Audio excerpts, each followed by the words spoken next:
Саламатсыздарбы? Бул берүүбүз эсиңиздерде болсо керек. Надо. Вот этот друг специально сказал, чтобы убежал. Пожалуйста, не трогай. Не, тебе.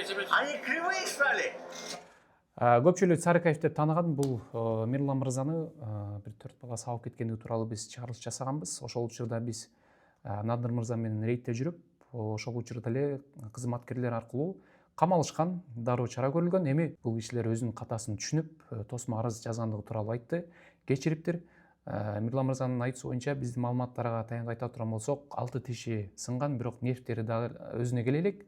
Андан сырткары дагы бул жер айылган, издери калып калган, шрам калат орусча айтканда. Ал эми бул балдардын жубайлары боюнда бар экен. Анан ал кишилердин үй бүлөсү дагы Мирлан мырзага күндө келип, кечирим сурап, кечирип коюусун өтүнүшкөн. Ошонун негизинде буларга жубайлары үчүн, үй бүлөсү үчүн кечирип, тосмо арызын жазып, буларды эркиндикке чыгарды. Эми айтарыбыз кандай болсок дагы биз кээ бир учурда билбей ката кетирип алабыз, бирок эч качан унутпашыбыз керек. Үй бүлөбүз бизди ар дайым эсен аман келишибизди күтөт. Ошондуктан эртең эмне болуп кетет эч ким билбейбиз. Ошондуктан мындай кырсык балелерден, кылмыштан алыс болуңуздар. Ал эми бул Царыкаев сабалган чыгарылышты Чекит YouTube каналынан көрө аласыздар.